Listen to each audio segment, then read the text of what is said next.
안녕하십니까. 노동연구원의 이승호라고 합니다. 오늘 제가 말씀드릴 주제는 고령자 고용활성화 대책의 고용효과이고요. 이 연구는 제가 혼자 진행한 것은 아니고요. 저희 연구원의 진성진 박사님과 부경대에 있는 정영훈 교수님 그리고 이화여대 조영민 교수님 4명이서 같이 작업한 결과라는 점을 먼저 말씀드리겠습니다. 발표 순서는 다음과 같습니다. 보고서의 순서와 동일하고요. 연구를 왜 시작하게 됐고 연구가 어떻게 구성되어 있는지, 그리고 고령 노동시장과 관련해서 시장과 제도가 어떤 상황에 놓여 있는지, 그리고 해외 사례들, 그리고 지금 하고 있는 계속고용 장려금의 고용효과를 추정한 결과와 시나리오별 고용 전망까지를 순서대로 말씀드리고 그에 따른 정책 제언을 말씀드리겠습니다. 먼저 연구 필요성입니다. 고령자 고용 활성화는 여러 가지 이유를 통해서 고령자의 고용 기간을 더 늘릴 것이 필요하다는 이야기가 주장이 제기되고 있습니다. 그 중에 여러 가지를 좀 추려보면, 첫 번째는 생산 연령 인구가 줄어들기 때문에 노동력 공급이 줄어들면 고령자를 통해서 그 대응을 할 수 있다는 이야기가 있고요. 그리고 이제 두 번째는 노년기 빈곤이 늘어나면 정부 재정 부담이 심해지는데 고령자 고용이 늘어나면 빈곤이 줄어드니까 정부 재정 부담을 줄일 수 있다는 그런 주장이 있습니다. 또 한 가지는 고령자 개인에게 집중해 봤을 때 일을 하고 싶어하는 고령자가 이렇게 많은데 일을 더 할 수 있으면 그 고령자가 더 행복해진다는 그런 논리로 좀 정리를 할 수가 있습니다. 어떤 이유든 간에 고령자 고용을 늘릴 필요가 있다는 주장에 대해서는 상당 부분 사회적 공감대가 이루어진 걸로 보이는데요. 다만 이제 어떤 방식으로 얼마나 늘릴 것인가에 대해서는 좀 논란이 지속되고 있는 것 같습니다. 특히 우리나라 같은 경우는 서구에 비해서 더 많은 노인들이, 더 고령자들이 더 늦게까지 일을 이미 하고 있거든요. 거기다가 최근에 또 이제 정년 연장이나 이런 조치들을 취해왔기 때문에 그럼 기존 제도들에 뭔가 추가적인 게 더 필요한 건지, 이런 부분에 대해서는 좀 사회적으로 합의가 더 필요한, 논의가 더 필요한 상황인 것 같습니다. 제도적으로 봐도 2013년 발표되고 2016년부터 시행된 정년 연장 조치가 아직까지 자리를 잡았다고 보기엔 좀 무리가 있는 것 같고요. 그런 상황에서도 우리 노령연금 제도는 꾸준히 2033년에 65세 지급되죠. 2033년이 되면 65세부터 노령연금이 지급되는데 꾸준히 그 지급 연령이 상향 조정되고 있는 상황입니다. 정부는 사실 아무것도 안 하는 것이 아니고 이 고령자 노동시장을 둘러싼 변화는 인구 변화에 따른 대응이기도 하고, 인구 변화는 단기간에 닥친 위험이라기보다는 장기적으로 이미 발생하고 있는, 그리고 우리가 예측할 수 있는 변화라는 점에서 이미 장기적으로 대응을 하고 있고요. 그리고 여러 부처에서 합동으로 대응을 해오고 있습니다. 고령자 고용촉진법이 5년마다 제정이 되고 있고 2021년 9월에는 고령자 고용 활성화 대책이 발표가 됐습니다. 오늘 이 연구 주제는 이 고령자 고용 활성화 대책이 고령자 고용에 어떤 영향을 미쳤을지를 추정하는 데 있습니다. 근데 이 고령자 고용 활성화 대책이 보시는 그림과 같이 5가지 분야에 아주 많은 정책들이 포함되어 있거든요. 주된 일자리 계속 고용을 확대하고 재취업 지원을 확대하고 창업 지원하고 직무 역량 및 고용 안전망을 강화하고 고용 인프라를 확충하는 이런 것들이 다 포함되어 있어서 이 모든 정책들을 이 연구 과제 하나에서 다루기엔 좀 무리가 있다는 판단이 들었습니다. 그래서 사전에 관계부처 협의를 통해서 가장 중요하다고 생각되는 주된 일자리 계속 고용 확대와 관련한 고용 효과를 추정하는 데 초점을 두고자 했습니다. 그 연구 목적은 크게 4가지로 구분할 수가 있는데요. 첫 번째로는 고령 노동시장에 어떤 위치에 있는지를 살펴보고요. 그리고 주된 고령자 고용과 관련해서 최근에 주목할 만한 성과를 냈다고 보이는 그런 주요 정책 사례들, 다른 나라의 정책 사례들을 분석하고, 그리고 우리가 지금 하고 있는 현재 시행 중인 정책의 고용 효과를 시층적으로 한번 추정해보고 그에 기초해서 시나리오를 작성한 후에 각 시나리오별 고용 효과가 어느 정도가 될지를 전망해보는 순서로 이런 각 장의 연구 목적을 가지고 연구를 수행했습니다.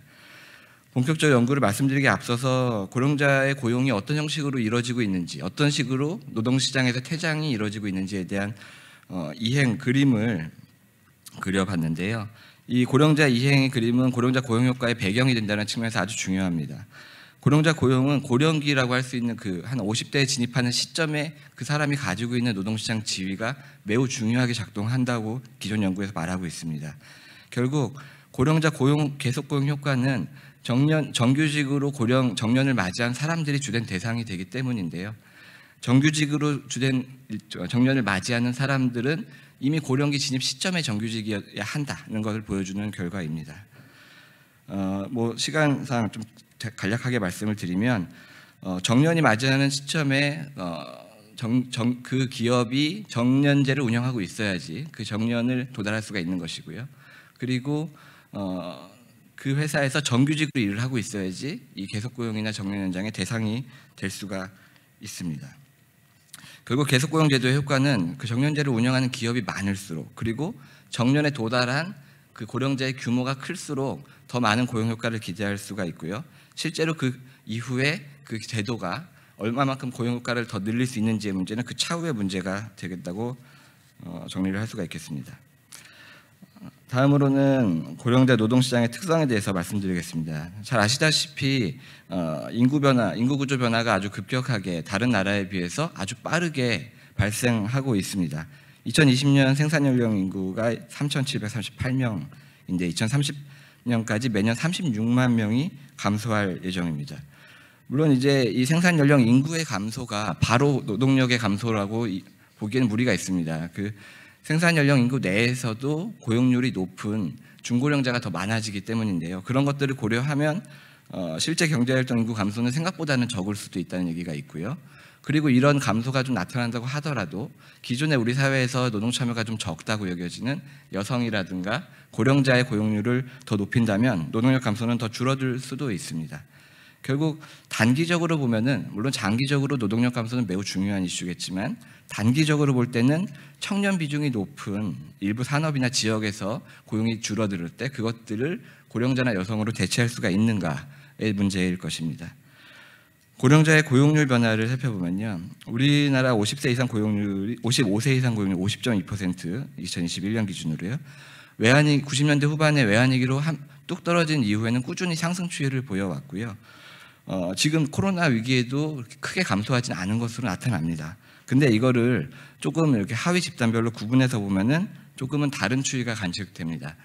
2014년이나 2015년을 기준으로 남성 고령자 50대 초중반부터 60대 초반까지 남성 고령자 고용률이 감소 추이로 돌아선 반면에 여성 고령자는 꾸준히 증가를 하고 있죠. 결국 고령자 고용률이 증가 추이를 유지할 수 있었던 것은 남성 고령자의 고용률 감소를 여성 고령자 상승이 상쇄했기 때문이다라는 걸 볼 수 있고요. 또 한 가지 주목할 점은 예전부터 뭐 고령자들은 자영업에 많이 종사한다고 얘기가 됐었는데 우리 최근에는 상용직의 비중이 굉장히 크게 늘어나고 있다는 점입니다. 상용직이라 하면 자영업에 비해서 고령자가 스스로 퇴장 시점을 정할 수 없는 일자리라는 이야기입니다. 그 말은 앞으로는 노동시장 정책의 효과가 훨씬 더 크게 나타날 수 있다는 겁니다. 고령자 인구 규모가 큰 거는 베이비붐 세대가 고령기 진입으로 인해서 한 2배 정도 늘어났던 걸 볼 수가 있고요. 학력 수준이 늘어나고 그리고 자녀와 동거하는 비중이 줄고 기대 수명이 늘어나고 이런 변화들을 정리할 수가 있는데요. 결국은 고령자들이 더 생산성이 높은 일할 수 있는 고령자는 더 많아졌다. 그리고 일을 해야 하는 고령자도 더 많아졌다고 할 수 있습니다. 그리고 최근에 그 정년 의무화 등등으로 인한 정년 퇴직자 규모 변화를 보면 50대 후반 정년 퇴직자가 2,200명 수준에서 500명 수준으로 감소하는, 그러니까 50대 후반에 정년 퇴직하는 비중이 크게 줄었고요. 60대 혹은 60대 초중반에 정년 퇴직하는 규모가 늘어난 걸 보면 확실히 정년 연장으로 인한 고용기간 연장 효과는 있다고 볼 수 있습니다. 그리고 고용정보원의 연구 결과를 보면 주된 일자리 퇴직 연령이 2016년 52.5세에서 54.5세로 상향 조정되는 것도 관측이 됩니다. 제도 변화는 정년 의무화 법안 이후에 정년제 운영 비중이 증가했지만 일시적으로 이후엔 좀 정체 상태에 있다는 점을 주목할 필요가 있고, 우리가 지금 2020년부터 계속고용 장려금을 운영하고 있다는 점 말씀드리고요. 사회보장 제도의 변화가 오히려 더 중요할 수 있는데 노령연금의 수급 개시 연령이 2033년까지 65세로 간다는 겁니다. 그러니까 지금도 정년이 60세이고 내년부터 노령연금 63세부터 수급할 수가 있는데 정년 퇴직한 사람이 63세 노령연금을 수급할 때까지 3년 동안 특별한 소득이 발생하지 않을 수 있다. 흔히 말하는 소득 크레바스 문제가 제기되고 이런 것들이 2033년까지 4년, 5년으로 연장될 가능성이 있다는 점입니다. 연금, 그리고 또 한 가지 잘 알려지지 않은, 많이 얘기가 덜 되는 부분은 이 공적연금 수급률이 많이 확대됐더라도 수급률 여전히 54.9%. 연금 수급하면 해결되는 사람들이 절반을 조금 넘는 수준이라는 점입니다. 그리고 연금을 수급하더라도 평균 급여 수준이 54만 원이기 때문에 연금만으로 생활하기에는 무리가 있다. 결국 65세에 기초연금 수급할 때까지도 중요한 연령 포인트가 된다는 점을 말씀드리고요. 저희가 전문가 자문회의를 통해서 실태 조사를 했는데 고령자 고용에 대한 인식이 생각보다는 좀 우호적인 것을 확인할 수가 있었습니다. 고용 근로 조건이 없어도 재고용을 희망하는 사람의 비중이 생각보다 높았다는 점을 말씀드리겠습니다. 주요 국가는 시간 관계상 넘어가고요. 일본과 싱가포르에서 의무 계속 고용 제도를 통해서 상당한 고용 효과를 보이고 있다는 점만 말씀을 드리겠습니다. 저희가 이제 고용보험 DB를 통해서 고령자 계속 고용 장려금의 고용 효과를 추정했습니다. 고령자 계속 고용 장려금은 60세를 지나서 계속 고용을 하는 경우에 그 고령자 1인당 최대 2년까지 월 30만 원의 보조금을 지급하는 제도이고요. 수혜 사업장의 특성은 뭐 보시면 될 것 같고, 고용 효과 추정은 이제 SDID라고 일반적인 DID에서 비교 집단을 구성하기 어려운 경우에 합성 방법으로 기존 비수혜 집단을 재가중해서 처치 집단을 임의적으로 구성하는 방법인데요. 그래프로 보여드리는 여기 그 붉은색 계열이 이제 처치 집단의 고용 60대 초반 고용률 변화, 재직자 비중 변화고요. 초록색으로 보여진 부분이 이제 수혜 집단인데 처치 집단, 비교 집단의 그 고용률도 증가했지만 수혜 사업장의 고용률이 훨씬 더 많이 증가했음을 볼 수가 있습니다. 이런 것들을 통해서 추정한 그 계속 고용 장려금의 고용 효과는 60대 초반이 5.8%포인트 정도 늘었다는 걸 확인할 수 있었고요. 다만 이제 50대 후반에서 약간의 고용 감소가 나타났다는 수치가 나타났는데, 이건 이제 고용이 감소했다기보다는 비교 집단에서도 50대 후반에 고용이 변화했기 때문에 비교 집단의 변화에 비해서 수혜 사업장의 변화가 적었다, 이렇게 해석할 수도 있는 부분입니다. 이거 두 가지 변화를 종합했을 때 그 60대 초반, 그러니까 계속 고용 장려금을 통한 고용 효과 크기는 한 2.6%포인트 정도라고 정리를 할 수가 있겠습니다. 이런 결과의 토대로 시나리오를 구성했습니다. 전문가 자문회의를 통해서 전문가들의 의견을 조율해서 시나리오를 짜봤는데요. 저희가 구성한 시나리오는 일단 지금 하고 있는 고령자 계속고용 장려금의 효과가 어느 정도인지, 그리고 이 장려금을 확대했을 경우에 고용 효과가 얼마나 달라지는지를 시나리오 1을 통해서 살펴봤고요. 시나리오 2는 해외 사례를 통해서 최근에 그 유의미한 고용 변화가 확인된 의무 재고용 제도를 우리가 도입했을 경우에 고용이 얼마나 달라지는지를 살펴봤습니다. 시나리오 3, 세 번째에서는 의무 재고용 제도와 함께 계속 고용 장려금을 병합해서 운영하는 경우에 고용 효과가 어떻게 되는지를 순차적으로 살펴봤습니다. 시나리오 추정 방법에 대해서는 보고서를 참고해 주셨으면 하고요.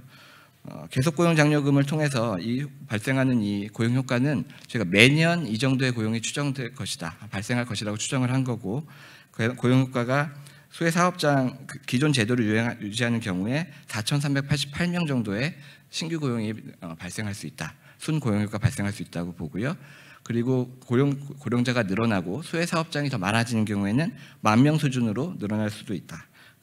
그리고 고용보험 계속고용 장려금의 보조금 수준이라든가 지급 기간을 확장하는 경우에는 12,979명으로 기존 효과의 한 3배 정도에 가까운 효과를 기대할 수가 있다는 결과를 도출했습니다. 의무 재고용의 경우에는 60세 정년을 61세로 연장하고 1년간 일정 비율을 의무적으로 재고용을 하는 경우를 가정했는데요. 지금 우선 지원 대상과 기타 사업체를 구분했습니다. 우선 지원 대상은 계속고용 장려금의 수혜 대상 사업체를 의미하고요. 그리고 기타 사업체는 상대적으로 대기업인 대규모 기업들을 의미합니다. 이걸 구분한 이유는 의무 재고용 제도를 도입하지 않더라도 재고용률이 관측되고 있거든요. 특히 우선 지원 대상 업체에서는 재고용률이 45.5% 이미 재고용이 발생하고 있다.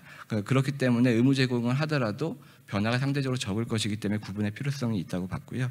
반면에 대기업의 경우는 20%가 미치지 못하는 재고용률이 있기 때문에 그 차액이라고 할 수 있는 비중을 고용 효과로 추정할 수가 있겠습니다. 마지막 고용 효과에서는 그 두 번째 고용효과의 핵심은 결국 우선 지원 대상 업체는 고용효과가 적게 나타나고 기타 사업체는 고용효과가 크게 나타난다는 점입니다. 이 두 가지를 합치는 경우에는 왜냐하면 의무제공제도 효과가 작은 기업에서는 적게 나타나기 때문에 그것을 보완하기 위해서 두 가지를 병합해서 제대로 운영하는 경우에는 고용효과가 이렇게 늘어날 수가 있다는 점을 보여드리고요. 마지막으로 제언을 말씀드리면요. 정년 상향 조정이 상당히 어려운 조건이라고 봅니다. 이런 조건에서 추가적인 고용 연장이 필요한다면 의무제공제도 도입을 신중하게 검토해 볼 필요가 있다는 말씀을 드리고, 주된 일자리 계속 고용제도 고용효과를 높이려면 일단은 주된 일자리 정년까지 계속 고용하는 사람 자체를 확보할 필요가 있다는 말씀드리고요. 그리고 주된 일자리 계속 고용제도 긍정적 효과가 확인되더라도 우리가 정년 연장하는 과정에서 느꼈던 다른 어떤 부작용이라든가 여러 우려들을 고려할 때 점진적인 제도 도입을 고려해야 한다는 점입니다. 그리고 네 번째는 계속 고용제도로 포함되지 않는 고용자가 너무 많아요. 계속 고용제도만 해서는 안 되고 그 밖에 있는 고용자들을 위한 대책이 공정하게 좀 병행 추진될 필요가 있다는 것이고, 진짜 마지막으로 말씀드리고 싶은 거는 노동시장 제도와 사회보장 제도가 이렇게 따로 변화돼서는 안 된다는 점. 2013년부터 노령연금은 수급 연령이 상향 조정되기 시작했는데 정년은 도입이 미뤄졌잖아요. 근데 정년 도입이 미뤄졌음에도 노령연금 계속 올라가니까 소득 단절이라는 기간이 발생하는 것이고, 근데 노령연금의 수급 연령은 또 상향 조정될 것이기 때문에 차후에는 노동시장 제도와 반드시 같이 조정될 수 있도록 논의 자리가 필요하다. 이런 말씀드립니다. 감사합니다. 네, 수고하셨습니다. 그러면 토론은 한국고용정보원의 지은정님, 부탁드리겠습니다. 네, 저는 발표문을 보면서 고령자 고용 정책에서 이렇게 양적으로나 질적으로 훌륭한 보고서를 많지 않은데 본 발표문이 그게 해당되지 않나 싶어서 미리 읽을 수 있었다는 부분에 대단히 감사했습니다.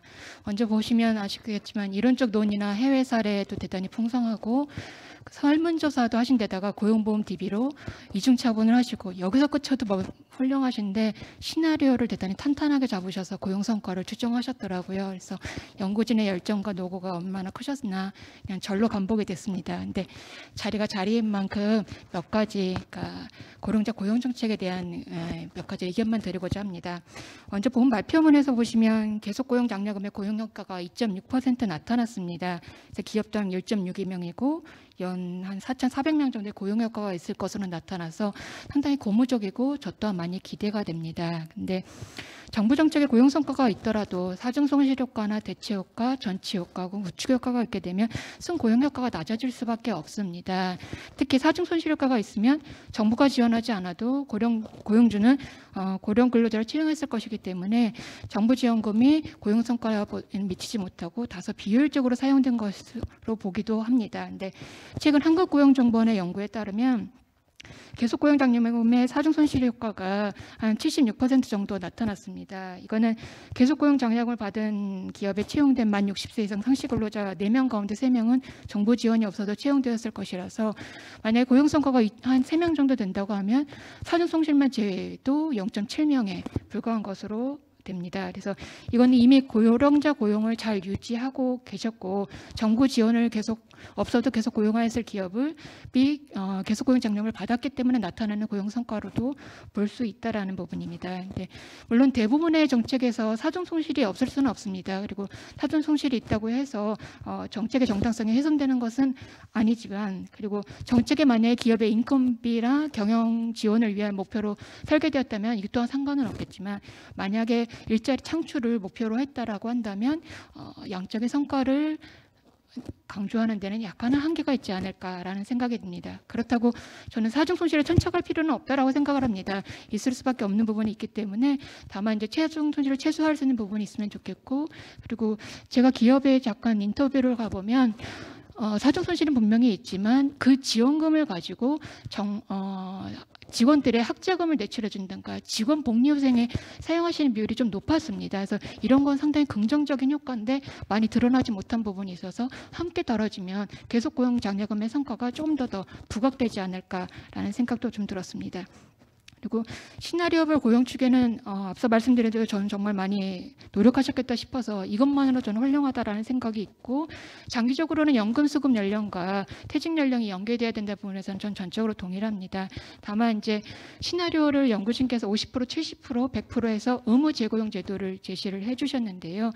50%라고 해도 바로 실행하는 데는 약간은 좀 무리가 있지 않을까라는 생각이 듭니다. 왜냐하면 이제 기업의 필요라는 부분과 수능이라는 부분을 고려해야 되기 때문인데요. 일례로 인력난을 생각할 수 있지 않을까 싶습니다. 계속고용 장려금이 적용되는 중소진경기업을 한정해서 보더라도 인력난에 따라서 고령자 채용 현황이라든가 계속고용에 대한 의견이 상당히 다르셨습니다.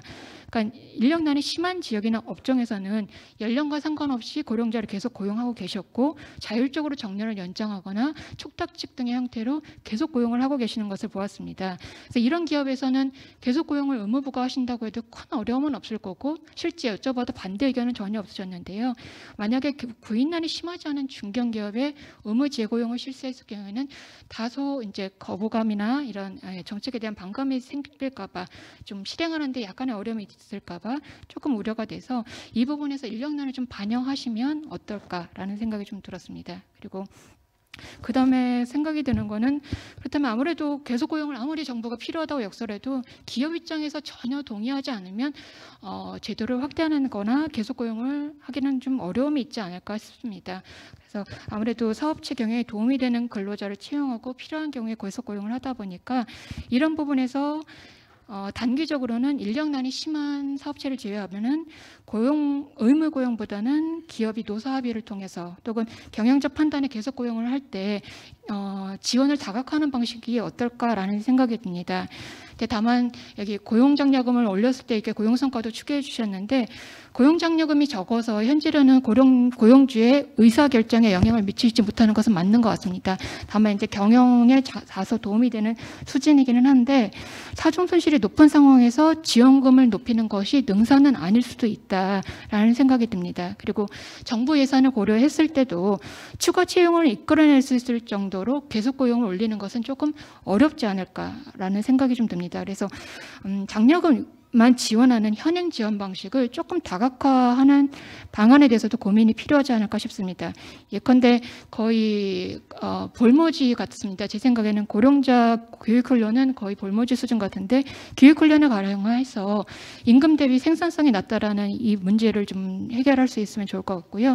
그리고 세제 혜택이 조금 미흡한데 고령자 고용 비율이 높거나 높아지고 있는 기업들에 대해서 좀 지원하는 방안, 사회보험료를 감면하는 방안들, 그리고 기업의 조직 문화 개선도 좀 필요하고, 아직 많이 불거지지는 못했지만 지금 현재 노무사나 세무사 변호사님들을 대상으로 한 문제가 좀 많은 걸로 알고 있는데요. 고령자의 갈등이나 분쟁들이 좀 증가하고 있는 것으로 알고 있습니다. 이런 부분에 대한 해소 방안들도 같이 고민해서 지원을 한다면 조금 더 활성화하는 데 도움이 되지 않을까라는 생각이 듭니다. 그리고 끝으로는 이 계속고용 제도가 활성화되기 위하면 정년으로 퇴직하시는 분들이 좀 많아야 돼요. 근데 정년 제도가 고용보장 기능이 있기 때문에 이거를 좀 많이 기대를 했는데, 실제로는 기업이 권고사직이라든가 명예퇴직 등을 통해서 정년이 되기 전에 고령 근로자를 퇴직시키는, 즉 수량적 고용조정 기능이 강화되는 현상이 IMF 이후 계속 좀 보이고 있습니다. 특히 본 발표문에서도 계속고용장려금 수혜사업장의 60에서 64세 근로자 비율이 비교 집단보다는 5.8% 높아졌지만 50에서 59세 근로자는 비교 집단에 비해 3.2% 낮게 나타났습니다. 이게 그냥 상대적으로 낮은 거지, 이게 좀 절대적으로 발표자님 말씀하신 대로 축소시켰다라고는 볼 수는 없긴 하지만, 정년에 도달하기 전에 50대 후반 근로자를 감축하는 경향도 없다라고는 말할 수 없는 상황이 아닌가 싶습니다. 따라서 계속고용 제도가 제도의 취지에 따라 고령자의 계속고용을 촉진하기 위해서는 정년의 고용 조정 기능이 좀 축소되어야 된다. 즉 정부가 근로자들이 주된 일자리에서 계속 일할 수 있도록 지원하기 위해서는 계속고용 제도를 개선하는 것뿐만 아니라 기업이 정년까지 고용을 유지할 수 있는 방안에 대한 좀 더 많은 정책적 관심과 지원이 필요하지 않을까라는 생각이 듭니다.